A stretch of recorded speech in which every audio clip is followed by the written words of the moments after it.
Hello okay. My dear friends and masters, welcome back to our channel oneness vegetarianism. నా పేరు స్వప్నేశ్వరి. ముందుగా మనందరి గురువు అయిన డాక్టర్ బ్రహ్మర్షి పితామహాపత్రి సార్కి నా యొక్క అనంతకోటి ఆత్మ ప్రణామాలు. సత్యలోకవాసులకి, దివ్యలోకవాసులకి, మహాకారణ లోకవాసులకి, నక్షత్ర లోకవాసులకి, ఏంజల్స్కి, మహావతార్ బాబాజీకి, బుద్ధ భగవానుడికి, రామ్తా మాస్టర్కి, పరమాత్మైన సదానంద యోగి మహారాజ్కి, మహా ఉపాధ్యాయుడు, మాస్టర్ టీచర్, పరమగురు, ఇమోటల్ మాస్టర్, అమరత్వాన్ని సిద్ధించుకున్న అమర గురువు, మన అందరికీ ఎంతో సుపరిచితులు, ఎంతో ప్రియాతి ప్రియమైన గురువు, ఆ జ్ఞానాన్ని మనకు అందించడానికి అద్భుతంగా ఈ దివి నుంచి భూమికొచ్చిన తండ్రికి మరొక్కసారి అనంత కోటి ఆత్మ ప్రణామాలు తెలియజేసుకుంటూ, ఈ వర్తమాన క్షణంలోని చైతన్యానికి నా యొక్క అనంతకోటి ఆత్మ ప్రణామాలు, నా యొక్క స్వయానికి నా యొక్క అనంతకోటి ఆత్మ ప్రణామాలు. మరి ఇప్పుడు మన ముందుకు వస్తున్న మాస్టర్ మరి శాంత మేడంకి సాదరంగా స్వాగతం చేసుకుంటూ మరి లేట్ లేకుండా చెప్పేస్తాం. Madam welcome, madam welcome to our session. Madam over to you madam, Shanta madam. Thank you madam, thank you madam. Resound ఏమైనా వస్తుందా మీకు? నాకు వస్తుంది. లేదు లేదు మేడం, రీసౌండ్ ఏం రావట్లేదు.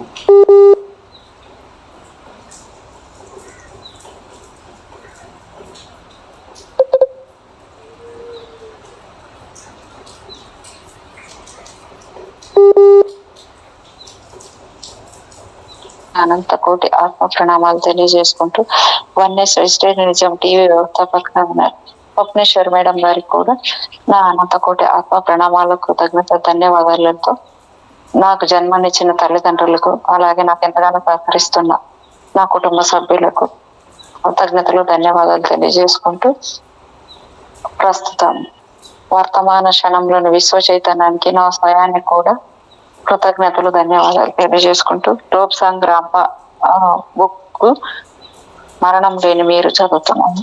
Thank you, thank you, thank you.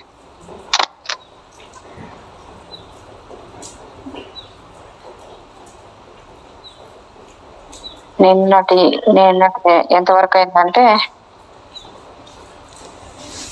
ఇక మనము ఈ అటక నుంచి చప్పుడు చేసే మెట్ల మీద నుంచి దిగి క్రిందికి వెళ్లే సమయం అయింది. త్వరలో మరోసారి ఈ అటక మీదే మళ్ళీ మనం కలుసుకుందాం. ఇక్కడ నేల మీద దుమ్ము, క్రింద అక్కడ అలమార్లలో ఇంకా మనం గమనించాల్సిన విషయాలు చాలా మిగిలి ఉన్నాయి.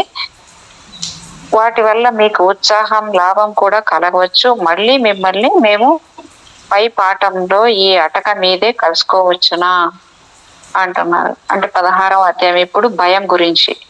మళ్ళీ మనము అటక మీదే కలుసుకున్నాం కదా. ఈ అటకను మేము కొంత శుభ్రపరిచి కొత్త విషయాలను గుర్తించాం. మీకు కలిగే కొన్ని అనుమానాలను ఈ విషయాలు తీరుస్తాయి. ముందుగా ఈ విషయాన్ని చూడండి. కొంతకాలం క్రితం మాకు వచ్చిన ఓ ఉత్తరం ఇది. ఇందులో ఏముందంటే, మీకు చదివి వినిపించనా? భయం గురించి మీరు ఎంతో రాశారు. ఒక్క భయానికి తప్ప మరే విషయం గురించి భయపడక్కర్లేదని వ్రాసారు. మీ జవాబులో భయం వల్లనే నేను అభివృద్ధి చెందలేకపోతున్నానని వ్రాసారు. నేను వెనకబడిపోతున్నానని వ్రాసారు. నేను భయపడుతున్నట్లు నాకు అనిపించడం లేదు.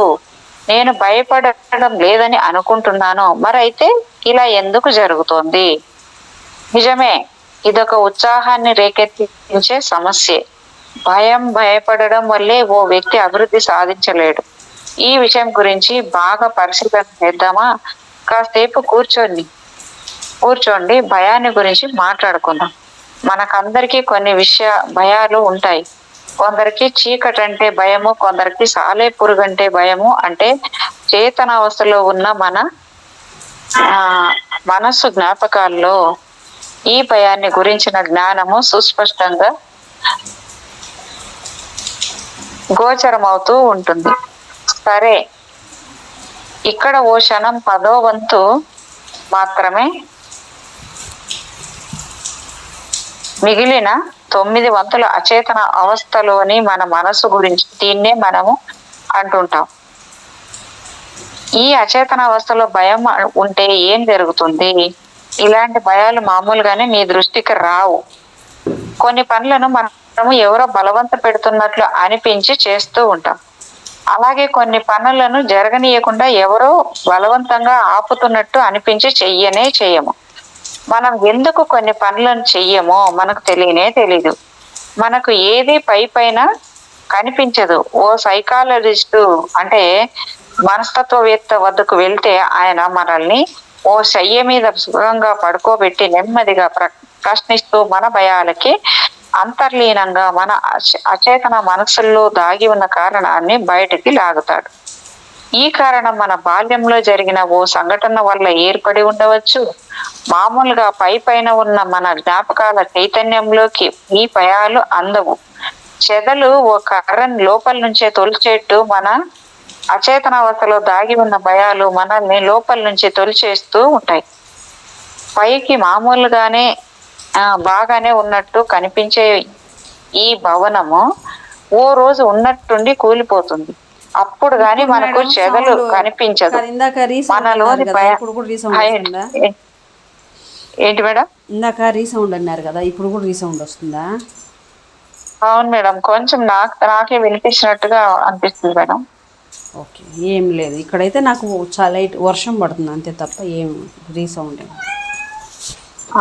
ఓకే, మీకు వినిపించకపోతే అక్కడ బాగానే ఉంటుందిలేండి మేడం. నాకేం వినిపించలేదు మేడం, నాకేం వినిపించలేదు. ఓకే.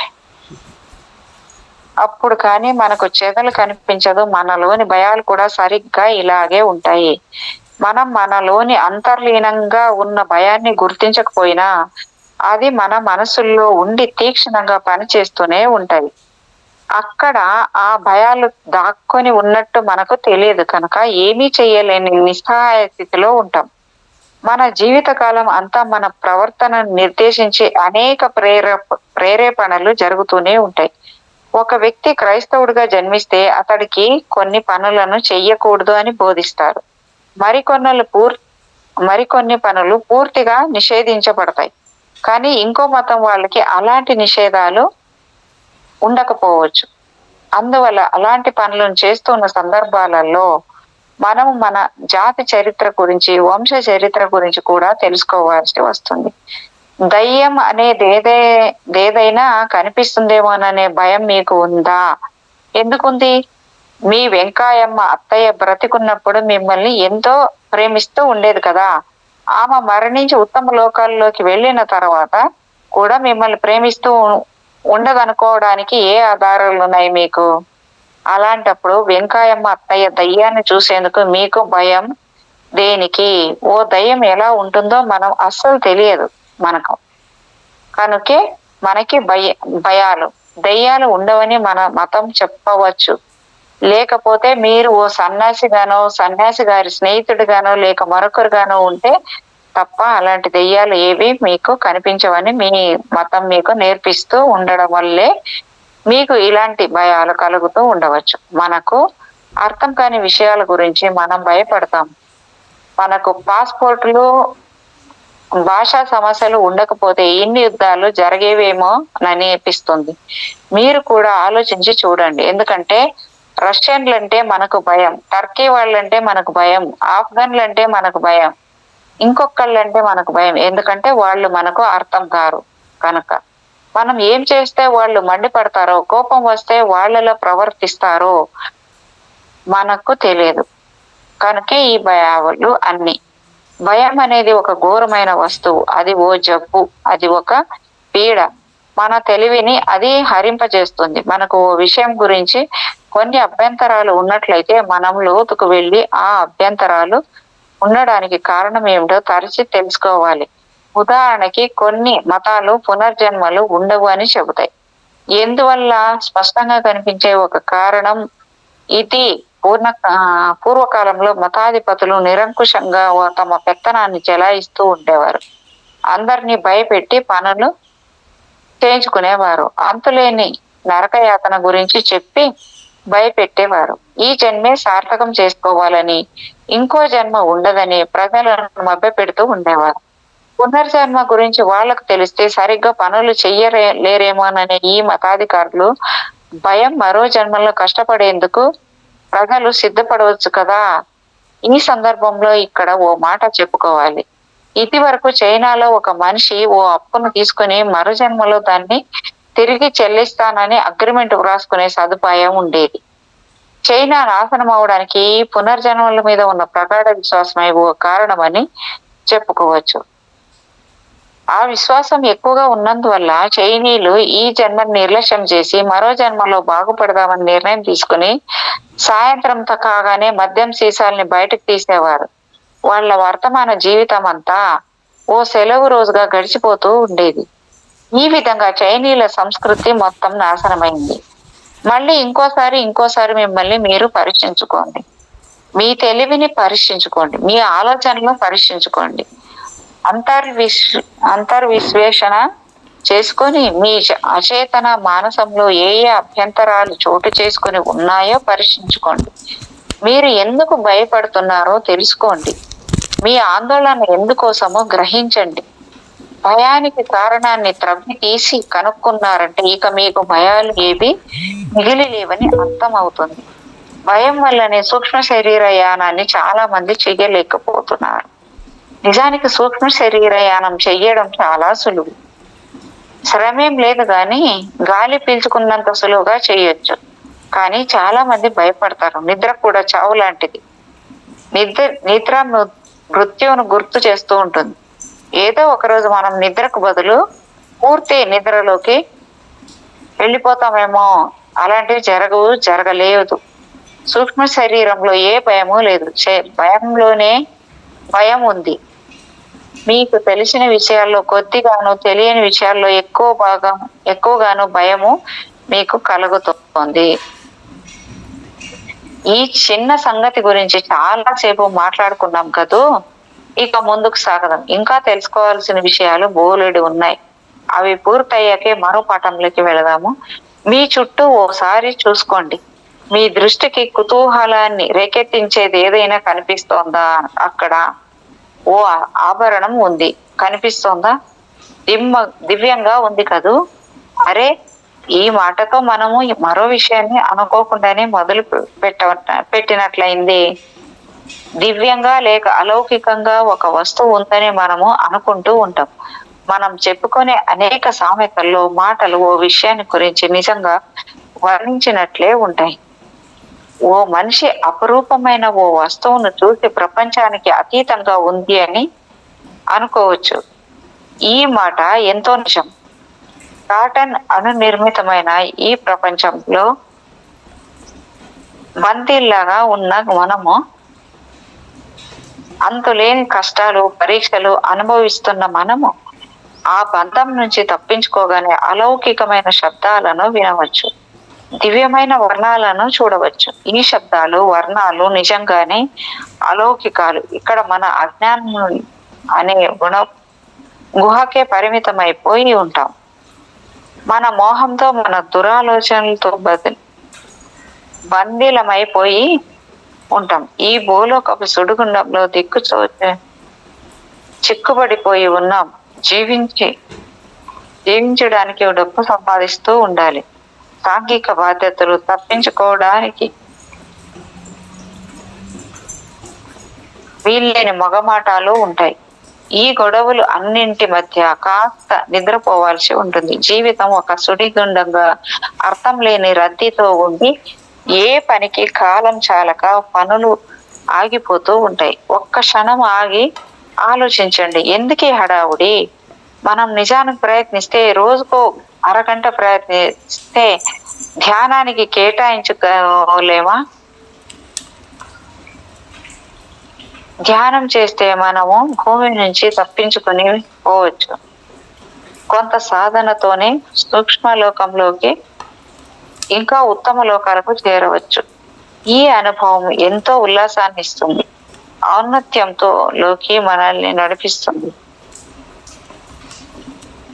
ఆధ్యాత్మికంగా మన ఆలోచనలు ఎక్కువ అవుతూ ఉంటే పియానో మెట్ల మీద మన అవగాహన పరిధి ఎక్కువ ఉంది. ఎంతో అందమైన అనుభవాలు కలుగుతాయి. ఈ ప్రపంచాన్ని దాటి వెళ్ళిపోయేందుకే మన ప్రయత్నము. మనము నేర్చుకోవలసిన పాఠాలు పూర్తవ్వక పూర్వం మాత్రం కాదు. మన క్లాస్ రూమ్ అనుభవాలను గురించి ఓసారి ఆలోచించండి.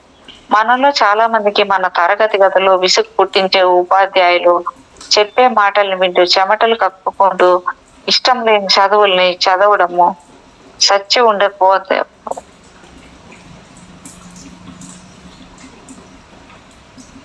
క్లాస్ రూమ్ అనుభవాలు చాలా మందికి మన తరగతి గదిలో విసుగు పుట్టించే ఉపాధ్యాయుడు చెప్పే మాటలు వింటూ చెమటలు కక్కుకుంటూ ఇష్టం లేని చదువుల్ని చదవడం నచ్చి ఉండకపోవచ్చు. ఏమో సామ్రాజ్యం ఎలా ఊవెత్తున ఓసారి ఆలోచించండి. మనలో చాలా మందికి మన తరగతి గదుల్లో విసుగు పుట్టించే ఉపాధ్యాయులు చెప్పే మాటల్ని వింటూ చెమటలు కక్కుకుంటూ ఇష్టం లేని చదువుల్ని చదవడం నచ్చి ఉండకపోవచ్చు. ఏ సామ్రాజ్యం ఎలా పెత్తనం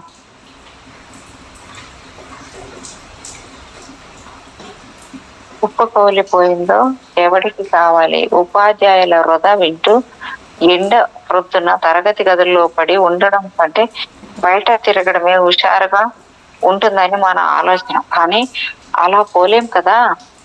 అలా వెళ్తే ఉపాధ్యాయుల ఆగ్రహానికి గురే పరీక్షలో తప్పి మళ్ళీ ఇంకో సంవత్సరం పాటు అనే బోరు కొట్టించే పాఠాలను చదవాల్సి వస్తూ చిన్న క్లాసుల నుంచి ఉత్తీర్ణులై వచ్చిన వాళ్ళు మనల్ని వెర్రి వెంగళాయిల క్రింద జమ కట్టి వినోదంతో గుర్తిస్తూ ఉంటే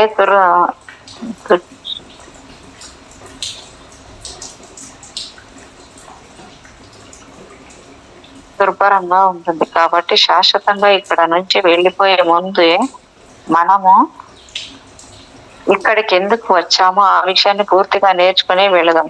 ఎక్కడ నిజమైన ఆనందం ఉందో, ఎక్కడ ఆధ్యాత్మిక పరిపూర్ణత్వం నెలకొని ఉందో, ఇహానికన్నా దివ్యంగా ఏది సేవిస్తుందో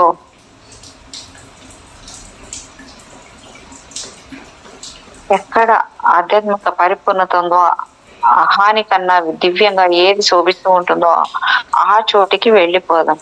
ఈ భూమి మీద మన జీవితాన్ని ఓ జైలు శిష్యలాగా ఊహించండి. ఇక్కడ మన జీవితం ఎంత దుఃఖపూరితంగా ఉంటుందో మనకు తెలియడం లేదు.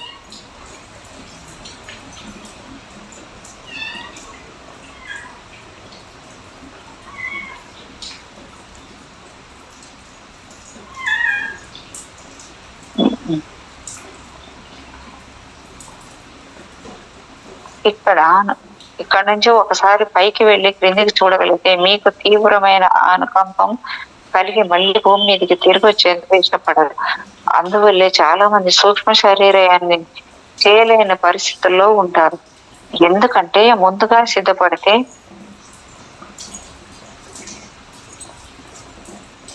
చేయలేని పరిస్థితుల్లో ఉంటారు. ఎందుకంటే ముందుగా సిద్ధపడితే తప్ప, నిబ్బరంగా ఉండగలిగితే తప్ప, దేహంలోకి తిరిగి వచ్చేసిన తర్వాత మన ఆలోచనలు అత్యంత అసహ్యంగా ఉంటాయి. ఆనందం అంతా అవతల వైపే ఉంటుంది. సూక్ష్మ శరీరాన్ని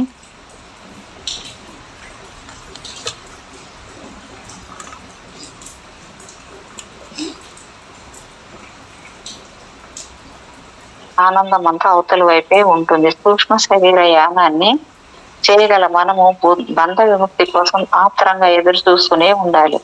కానీ ఉన్నంత వరకు సత్ప్రవర్తనతో ఉండగలిగేందుకు ప్రయత్నిస్తూ ఉండాలి.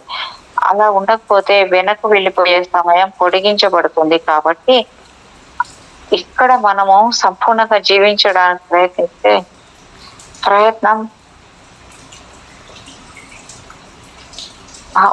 ఆ ప్రయత్నము మన దేహాంతర ప్రాప్తి తర్వాత నిత్య వస్తువుని గ్రహించగలిగిన స్థితికి మనకు తప్పక కలిగిస్తుంది. కాబట్టి ఈ చిన్న ప్రయత్నాన్ని మనం చేస్తే చాలు. ఈ అటక మీద ఉన్న వస్తువుల్ని కదిలిస్తూ ఎంతో దుమ్ము రేపుతూ మనం ఎంతో సమయాన్ని వెచ్చిస్తూ ఉన్నాం కదా. ఇక అటక అవతలి వైపుకు నడిచి అక్కడ కనబడుతున్న మరో చిన్న విషయాన్ని గమనిద్దాం. జ్ఞానులు ఎప్పుడు ఒకళ్ళ ఆరాలను గమనిస్తూ ఉంటారని, వాళ్ళ ఆలోచనలను చదివేస్తూ ఉంటారని చాలా మంది అనుకుంటూ ఉంటారు. వీళ్ళ ఆలోచన ఎంతో తప్పు. భావ సంపదల సంచాలన గ్రహణ శక్తి అంటే టెలిపతి ఉన్న స్నేహితులు శత్రువుల ఆరాలని పరీక్షిస్తూ ఉంటారు. స్నేహితుల భావ సంచాలన గ్రహణ శక్తి అంటే టెలిపతి ఉన్న వాళ్ళు, యోగ దృష్టి ఉన్న వాళ్ళు, క్లేర్ హోయాంటి బద్ధస్థమానము స్నేహితుల శత్రువుల ఆరాలని పరీక్షిస్తూ ఉండరు. మనకు కనిపించే కొన్ని విషయాలు అసహ్యం గాను, ముఖస్థుతి చేయడానికి పనికిరాని విషయాలుగాను ఉంటాయి.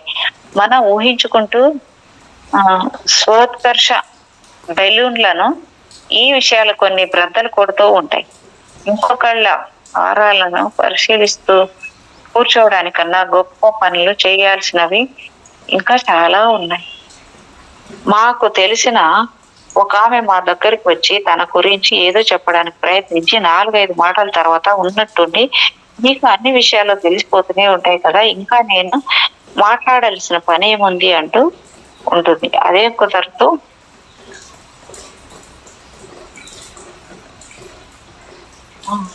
ఆ మాటలు మీకు అన్ని విషయాలు తెలిసిపోతూనే ఉంటాయి కదా, ఇంకా నేను మాట్లాడాల్సినవి పనేమిటి అంటూ ఉంటుంది.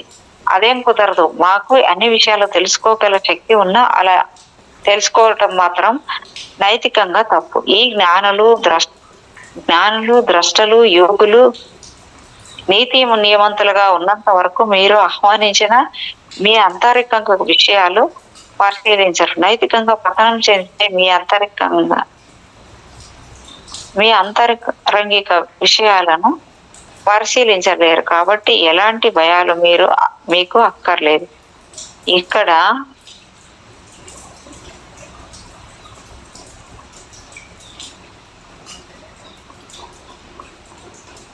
ఒక విషయం గమనించి స్పష్టంగా చెప్పాల్సి ఉంది. మీకు అప్పుడప్పుడు రోడ్ల మీద కనిపిస్తూ డబ్బులు తీసుకొని జోస్యాలు చెప్పే చాలా మందికి ఇలాంటి శక్తులు ఇవి నిజంగా ఉండవు. కొంతమందికి ఆ శక్తులు ఇదివరకు ఎప్పుడైనా ఉండవచ్చు. డబ్బులకు శక్తులు ప్రదర్శించే వాళ్ళ దగ్గర ఈ సిద్ధులు నిలబడవు, నశించిపోతాయి. కనుక రోడ్డు మీద మీకు చిరకాలం నుంచి జోస్యం చెబుతున్న స్త్రీకి నిజంగా ఇప్పటికీ ఆ శక్తి లేదని, ఇప్పుడు చేస్తున్నది మాత్రం నటనే అని గుర్తించండి. సహజంగా మీ మనస్సును ఆకలింపు చేసుకోగల చాకచక్యం ఉన్న వ్యక్తి కనుక ఆమె మీతోనే ఎక్కువసేపు మాట్లాడింది. తర్వాత మీరు తెలుసుకోవాలని అనుకునే విషయాలను ప్రస్తావించి మిమ్మల్ని ఆశ్చర్యపరుస్తుంది. మీ అంతరిక విషయాలను ఎవరు గమనిస్తున్నారేమోననే భయాన్ని పెట్టుకోండి. మీ అంతరంగిక విషయాలను ఎవరు గమనిస్తున్నారేమోనని భయాన్ని పెట్టుకోకండి. మీరు గదిలో కూర్చుని ఓ ఉత్తరం రాస్తూ ఉంటే ఎవరైనా లోపలికి వచ్చి మీ భుజాల మీద నుంచి దొంగి చూసి మీరు రాస్తున్న ఉత్తరాన్ని చదివితే మీకు ఎలా ఉంటుందో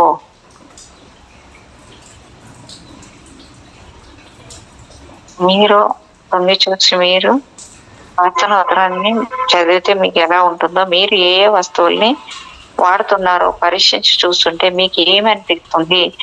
మీరు అప్యాయంగా ఎవరితోనో టెలిఫోన్లో మాట్లాడుతూ ఉంటే ఆ మాటల్ని మరో టెలిఫోన్లో ఎవరైనా వింటున్నట్లు మీకు అర్థమైంది అనుకోండి, అప్పుడు మీకు ఎలా ఉంటుంది? బాగుండదు కదా. మళ్ళీ ఇంకోసారి ఈ మాట వినండి. సత్ప్రవర్తన కల వాళ్ళెవరూ మీ అంతరంగిక విషయాలను రహస్యంగా పరిశీలించారు. సమృద్ధి ఉన్న వాళ్ళు ఆ శక్తిని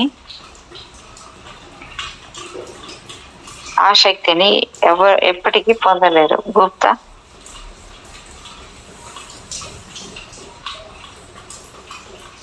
మీ అంతరిక విషయాలను రహస్యంగా పరిశీలించరు.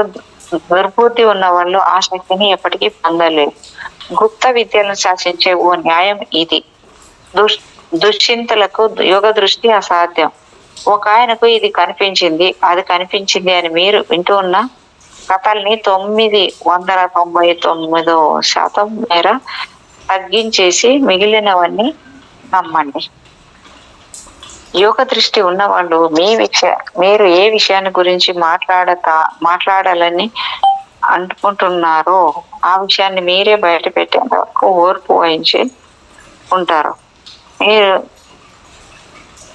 మీరు నా సమ్మతించిన మీ ఆరాలోకి మీ అంతరంగిక విషయాల్లోకి గాని తమ దృష్టిని సరిపోలేదు. వాళ్ళు యోగాన్ని శాసించే చట్టాలకు కట్టుబడి ఉండాల్సిందే. హద్దు మీరిన వాళ్ళకి దండన తప్పదు. మనిషి చేసుకున్న నా శాసనాలను ఉల్లంఘించిన శిక్ష తప్పనట్లు అజ్ఞానులకు మీరు చెప్పదలుచుకున్న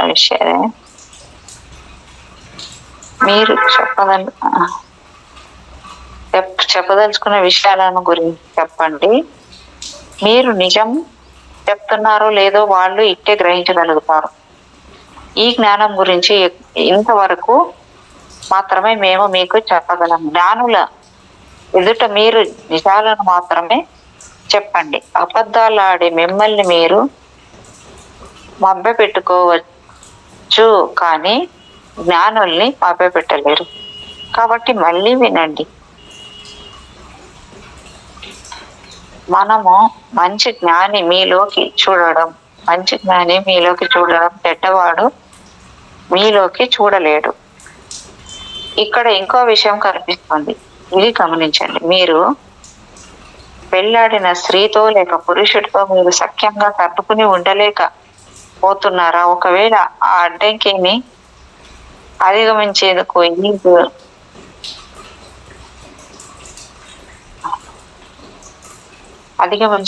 ఈ భూమి మీదకు మీరు వచ్చారేమో.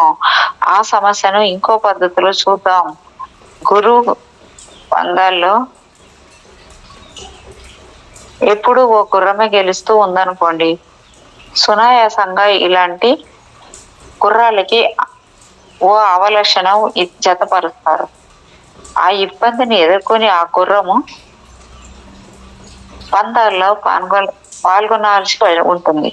మిమ్మల్ని కూడా ఆ గుర్రం లాగే ఉన్నట్లు ఊహించుకోండి. ఇది వరకు మీరు ఉత్తీర్ణులైపోయిన పరీక్షల్లో ఏ మాత్రము మీ శ్రమ మీరు అనుభవించి ఉండరు. అంచేత ఇప్పుడు ప్రతిబంధాన్ని ఎదుర్కోవలసి వస్తూ ఉండవచ్చు. మీకు ఇష్టం లేని వ్యక్తిని దేహాంతర జీవితంలో మళ్ళీ ఎప్పటికీ మీరు చూడలేరు అన్న విషయాన్ని గుర్తించుకొని ఈ భూమి మీద ఉన్నంత వరకు ఎంత వీలైతే అంత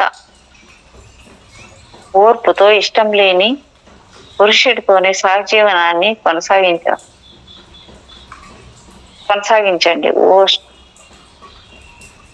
ఓ స్కూటర్ డ్రైవర్ తో సుత్తినో మనము పట్టుకోవాల్సి వస్తే ఆ పని పూర్తయ్యే వరకు ఆ పరికరాలను విడిచిపెట్టేయలేము కదా. అదే విధంగా భూమి మీద మనం చేయాల్సిన పని కోసం మనం ఉపయోగిస్తున్న ఓ వస్తువు మీ సహచరిని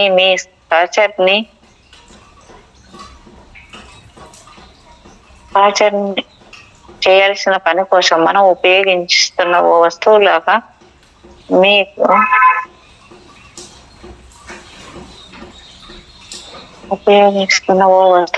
మీరు సహచరుని భావించండి. మనము నేర్చుకోవాల్సిన పాఠాలకి ఈ వ్యక్తితో మనం సహజీవనం చేయక తప్పదు.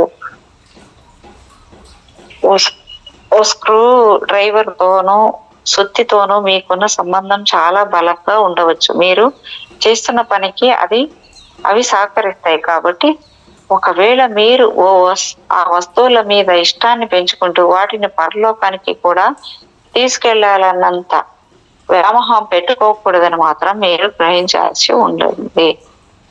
మానవత్వం గొప్పది అని ఎంతమంది అంటున్నారు.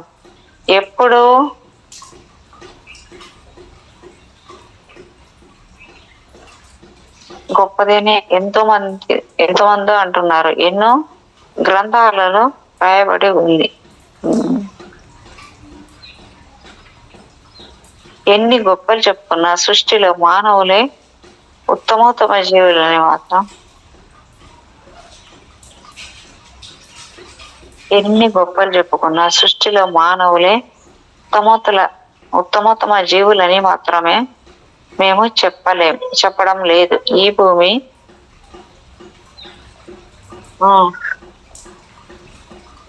చెప్పడం లేదు. ఈ భూమి విషయాల్ని తీసుకుంటే ఇక్కడ మనుషులకి మొరటుతనము, అలబరిస్తనము ఎక్కువ. మిగతా వాళ్ళను హింసించి సంతోషపడే మనస్తత్వం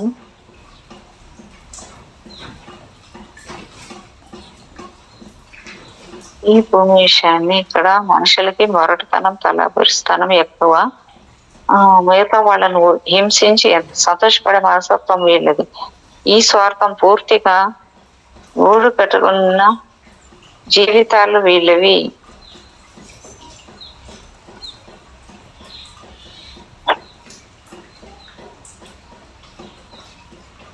ఇక్కడ మనుషులకి మొరటుతనం ఇదైపోయింది కదా, తలబిరిస్తనం ఎక్కువ. మిగతా వాళ్ళని హింసించి సంతోషపడే మనస్తత్వం వీళ్ళది. స్వార్థం పూర్తిగా గూడు కట్టుకున్న జీవితాలు వీళ్ళవి. అలా ఉండని వాళ్ళు ఈ భూమి మీదకు రాలేరు. ఈ గుణాలను గ్రహించి వీటిని అధిగమించడానికే వీళ్ళు భూమి మీద జన్మలను ఎత్తవలసి వస్తోందని గ్రహించండి. ఈ భూమిని దాటి వెళ్ళిన తర్వాత మానవులు గొప్పవాళ్లే కాబట్టి ఈ భూమి మీద మనము ఇష్టం లేని వ్యక్తులతో కలిసి జీవించవలసి వచ్చిన, నచ్చిన తల్లిదండ్రులకు జన్మించాల్సి వచ్చినా, అయిష్టంగా పెళ్ళాడి జీవిస్తున్నా అదంతా కేవలం మనం పైన నిర్ణయించుకొని స్వయంగా ఏర్పాటు చేసుకున్న ఆ ప్రణాళిక ప్రకారమే జరుగుతూ ఉంది అనే సత్యాన్ని అర్థం చేసుకోవాల్సి ఉంది. ఓ జన్మకు తప్పించుకోవడానికి మనము ఆ జబ్బును తెచ్చిపెట్టే సూక్ష్మజీవులని ఓ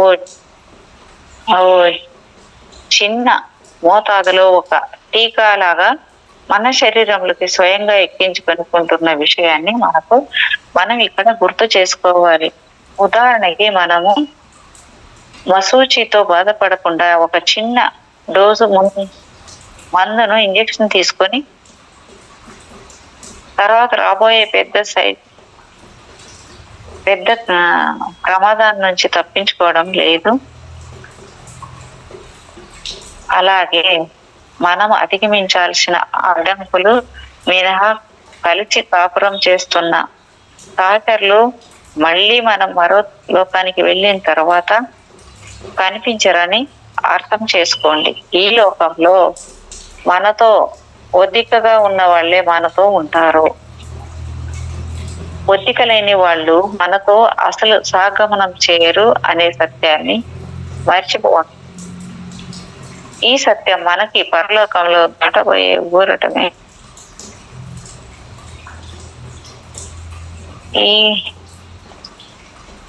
ఈ సత్యం మనకి పరలోకంలో రాబోయే ఊరటను ఇక్కడే కలిగిస్తుంది.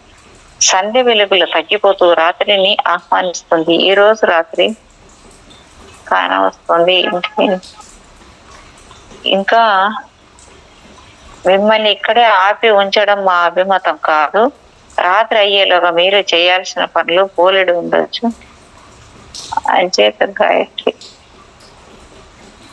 అంచేత మెల్లగా అటక మీద నుంచి మెట్ల మీదగా క్రిందకు దిగి వద్దాం. మన వెనక తలుపు నెమ్మదిగా మూసేద్దాం. నిధులన్నింటినీ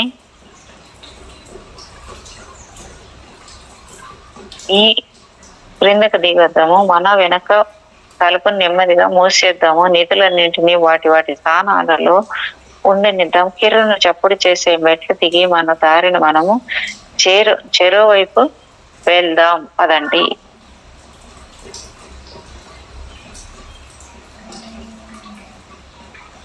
మేడం అసలు సాగట్లేదు మేడం. అసలు నిద్ర అంటే అదేంత అసలు మూసుకుపోతున్నాయి మేడం. అదే మేడం ఎనర్జీకి అట్లా ఉంటుంది. ఆ, అసలు ఒక పేరాలో ఒక సెంటెన్స్ చదవడం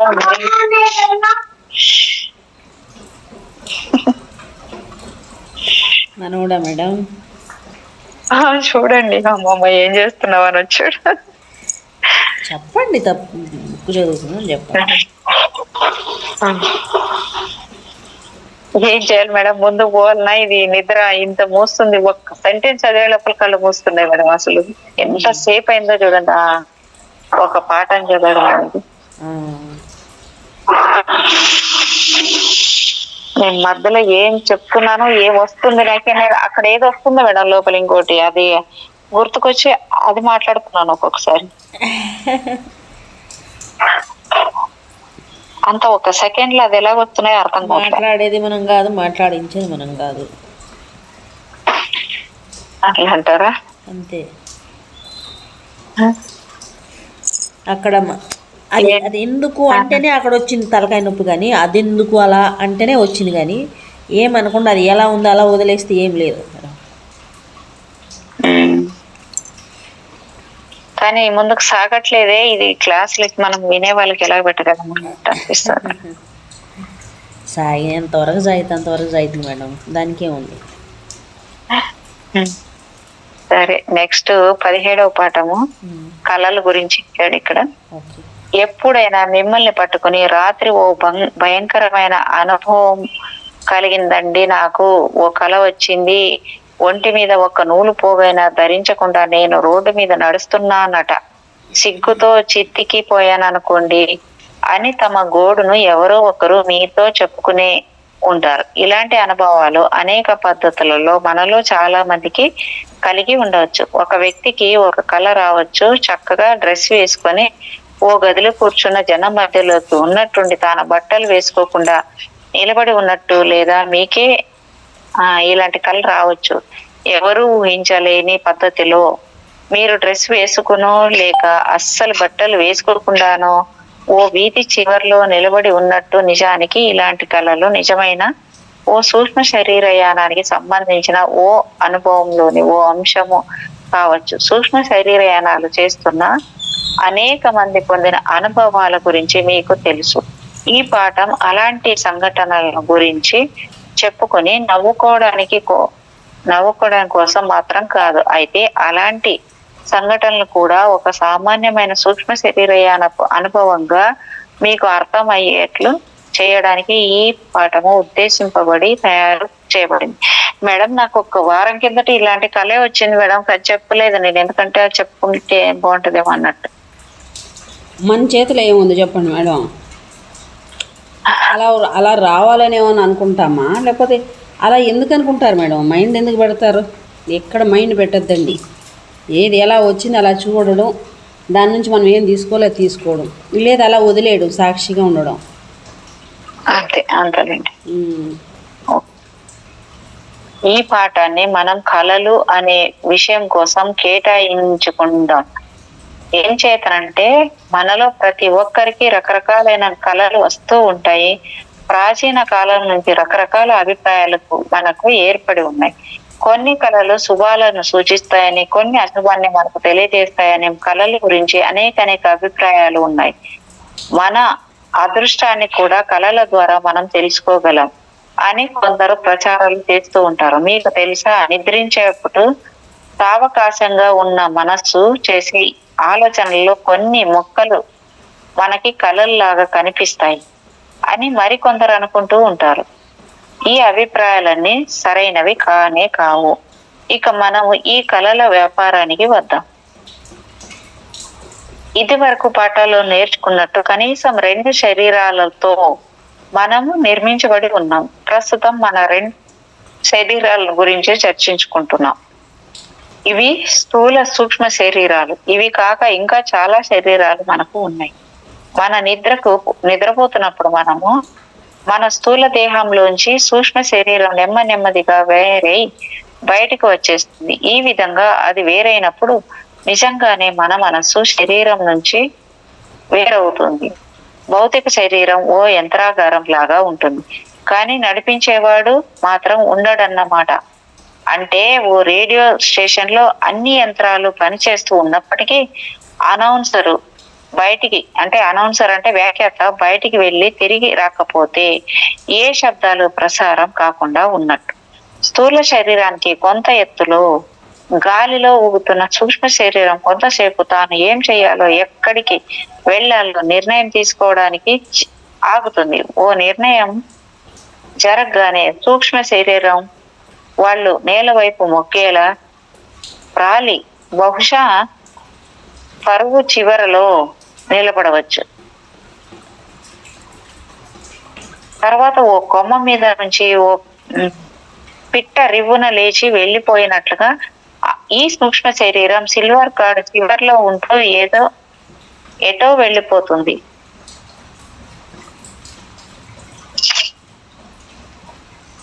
చాలా మంది ప్రత్యేకించి పాశ్చాత్యులకు సూక్ష్మ శరీరయానం గురించి ఎటువంటి పరిజ్ఞానము లేదు. తాము నిజంగా చేసిన యాత్ర గురించి కూడా వాళ్ళకి ఎటువంటి జ్ఞప్తి ఉండదు. కానీ ఒక్కోసారి నిద్ర నుంచి లేవగానే నాకు ఫలానా ఆయన కనిపించాడు, మనిషి చాలా బాగున్నాడులే అని చెబుతూ ఉండవచ్చు. నిజానికి ఆ ఫలానా మనిషి దగ్గరకు ఆ వ్యక్తి సూక్ష్మ శరీరంతో వెళ్ళి చూసి వచ్చి ఉంటాడు. అనేక మంది వ్యక్తుల వద్దకు రకరకాల వైవిధ్యం ఉన్న ప్రదేశాలకై సూక్ష్మ శరీరయానం జరగడం అత్యంత సహజంగాను అత్యంత సులువైంది గాను ఉంటుందని మనము తెలుసుకోవాలి. ఏదో కారణం వల్ల మనం ఎప్పుడు ఒకే చోటికి వెళ్లేందుకు ఉత్సాహం చూపిస్తూ ఉంటాం. పోలీసులు ఏం చెప్తారంటే నేరస్తులు విధిగా తాము నేరం చేసిన చోటికే తిరిగి వస్తారని.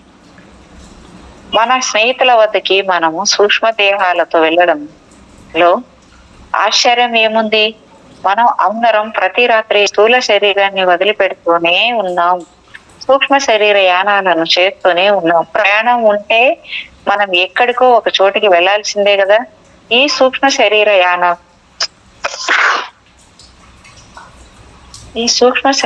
యానం గురించిన పూర్తి జ్ఞానం కలిగే వరకు మనిషి తనకు తెలిసిన బాగా పరిచయం ఉన్న ప్రదేశాలకి మళ్ళీ వెళ్ళి తిరిగి వస్తూ ఉంటాడు.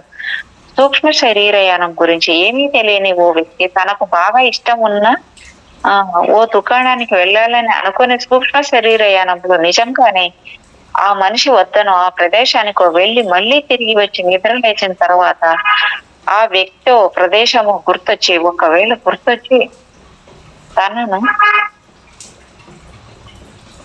తనకు ఒక కళ వచ్చింది అనుకుంటూ ఉంటాడు. మీరు ఎందుకు కళలు కంటారో మీకు తెలుసా? మనందరికీ సత్యంలోకి చేసే ఈ ప్రయాణాలు అనుభవాలు ఉన్నాయి.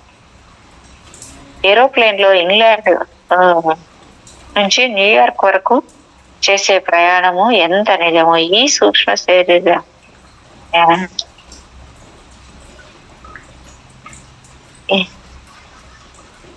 ఈ శరీరయానాలు కూడా అంతే సత్యాలు. ఏడెన్ నుంచి ఆఫ్రికా వరకు చేసిన ప్రయాణం లాగా ఈ సూక్ష్మ శరీరయానం కూడా నిజమే. అయినా ఈ కళలను మనము నిజాలుగా నమ్మడం, కళల గురించి తెలుసుకునే ప్రయత్నం ముందు ఇది వినండి. 60లో కాన్స్టాంటినోపిల్ నగరంలో, అంటే ప్రస్తుతం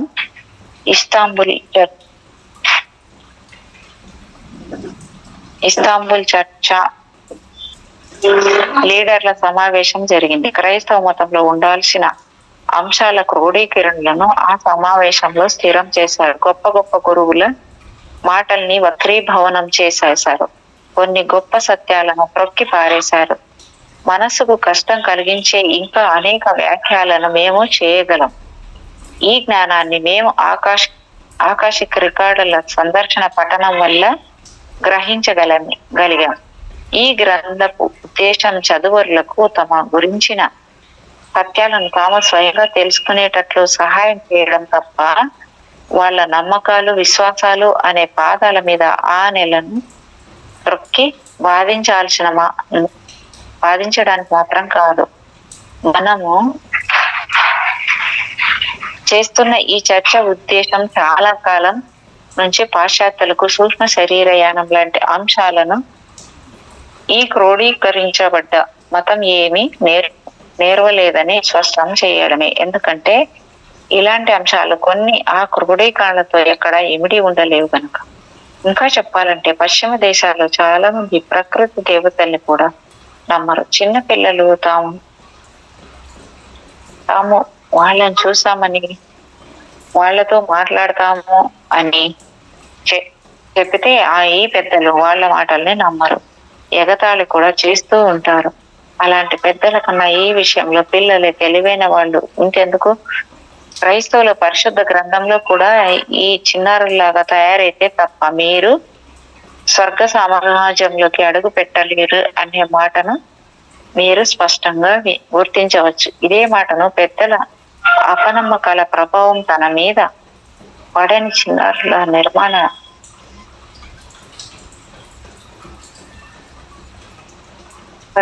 నిర్మలమైన నమ్మకం లాంటి విశ్వాసాన్ని మీకు ఉంటే మీరు ఎక్కడికైనా ఏ సమయంలో వెళ్ళగలరు, ఏదైనా చూడగలరు. కానీ మనం విరోధంగా చెప్పుకోవచ్చు, మరో విధంగా చెప్పుకోవచ్చు. పెద్దల ఎగతాళికి కోపానికి గురైన పిల్లలు తాము చూసిన సత్యాన్ని దాచిపెట్టేసిన మార్గాలను నేర్చుకుంటారు. వాళ్ళకున్న శక్తుల్ని దాచి పెట్టుకునేందుకు వాళ్ళు చేసే ప్రయత్నాల వల్ల వాళ్ళు ప్రకృతి దేవతలను చూసి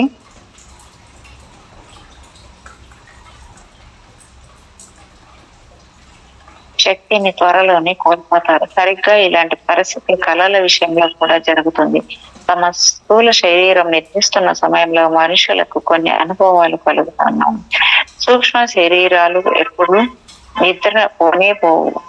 సూక్ష్మ శరీరం స్థూల శరీరంలోకి తిరిగి రాగానే వాటి రెండింటి మధ్య ఓ ఘర్షణ జరుగుతుంది. సూక్ష్మ శరీరానికి సత్యం తెలిసి ఉంటుంది. స్థూల శరీరం తన బాల్యం నుంచి యవ్వనం దాకా చేసిన అవివేకి తనకు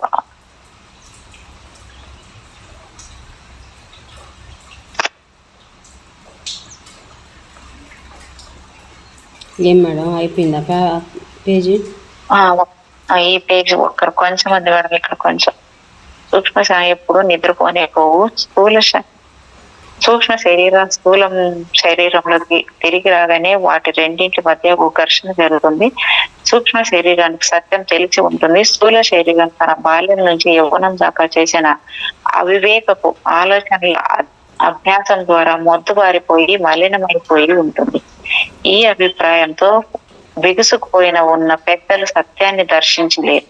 అందువల్ల ఈ యుద్ధం తప్పదు. బయటకు వెళ్లి ఎన్నో పనులు చేసి ఎన్నో అనుభవాలను పొంది ఎన్నో విషయాలను వస్తువులను చూసి పరిశీలించి తిరిగి వచ్చిన సూక్ష్మ శరీరం చెబుతున్న విషయాలను స్థూల శరీరం అసలు నమ్మకూడదు. ఎందుకంటే పాశ్చాత్యులకు చిన్నప్పటి నుంచి ఏం నేర్పుతారంటే తమ రెండు చేతులతోనూ పట్టుకొని చీల్చి ముక్కలు చేసి ఎలా పని చేస్తుందో తెలుసుకోగలిగిన విషయాలను గురించి మాత్రమే మానవులు నమ్మాలి, మిగతా విషయాలను నమ్మకూడదు అని నేర్పుతారు. పాశ్చాత్యులకు అనేక రుజువులు, ఇంకా రుజువులు, మరిన్ని రుజువులు కావాలి. వాళ్ళు నిజానికి తాము సంపాదిస్తున్న రుజువులు మరిన్ని రుజువులు కావాలి. వాళ్ళు రుజువులను కూడా తప్పులుగా రుజువు చేస్తూ ఉంటారు. ఈ విధంగా స్థూల శరీరానికి సూక్ష్మ శరీరానికి యుద్ధం జరుగుతూనే ఉంటుంది. ఈ సంవరం తర్వాత ఓ హేతుబద్ధమైన విషయము పరిజ్ఞానం ఏర్పడి తీరాలి. స్థూల శరీరం నమ్మేందుకు వీలుగా ఇప్పుడు మనము గమనిస్తున్న ఈ కళలు అనే విషయాలు ఇంకా ఇలా స్థూల సూక్ష్మ శరీరాల సమరం నుంచి జన్మించిన హేతుబద్ధ శకలాలే. ఓకే మేడం, 160 పేజెస్ అయినాయి. ఇక్కడికి రేపు చదువుకుందాం మేడం. 70 అన్నట్టున్నారు కదా మేడం? 70 అన్నట్టున్నారు ఇందాక. ఏంది 160 అన్నారు కదా, ఏదో 70 అన్నట్టుంటే 7 number 17th chapter madam. Chapter okay 17 150 page దాకా అయిపోయింది ఈరోజు. Okay madam. Thank you so much madam. మీకు నా యొక్క హృదయపూర్వకమైన